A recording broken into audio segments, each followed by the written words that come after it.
मोहतरम नाजरीन, आज हम आपको फ़िरऔन के गर्क होने का वाक़या पूरी तफसील से सुनाने की कोशिश करते हैं।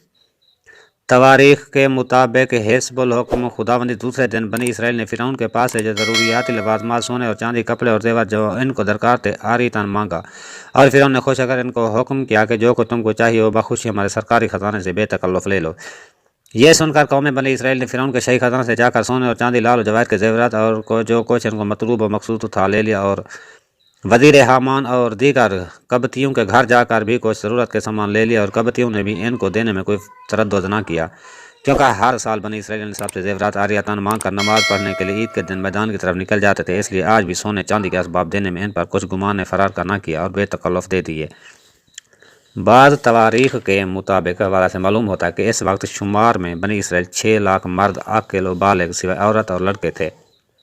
सब के साथ कमर बांध कर मिस्र से निकल जाने को तैयार हुए। खुदा की मर्जी से ऐसा हुआ कि इसी दिन शहर में वबा पड़ी कि हर एक कबती के घर में एक एक बड़ा बेटा मर गया। वो लोग अपने गम में रोने लगे। जब रात हुई तो हज़रत मूसा अलैहिस्सलाम आपने तमाम लश्कर के मिस्र से और अपने भाई हारून अलैहिस्सलाम को मुकद्दम लश्कर करके कौम बनी इसराइल को जमात बनाकर पीछे रवाना किया, और फिर आखिर में आप भी रवाना हो गए और दरिया नील के किनारे एक बड़े मैदान में जा पहुँचे और तवारीख़ 9 मुहर्रम उल हराम की थी।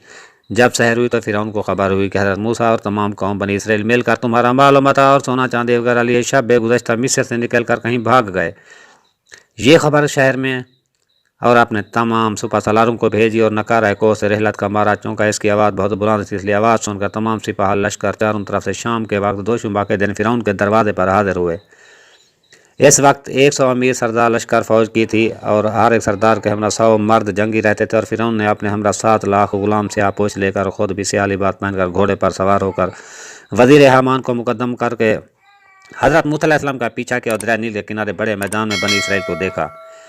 चूँकि वो लोग 3 दिन इसी मैदान में ठहरे रहे और बनी इसराइल की कौम ने जब फ़िरऔन की कौम का हशमत व दबदबा देखा तो वो खौफ से कहने लगे कि शायद अब हमको फ़िरऔन और इसकी कौम पकड़ लेगी और इतने बड़े लश्कर से हम मुकाबला ना कर सकें, क्योंकि फ़िरऔन की फ़ौज बहुत है। इस वक्त हज़रत मूसा अलैहिस्सलाम ने कहा कौलहू ताला।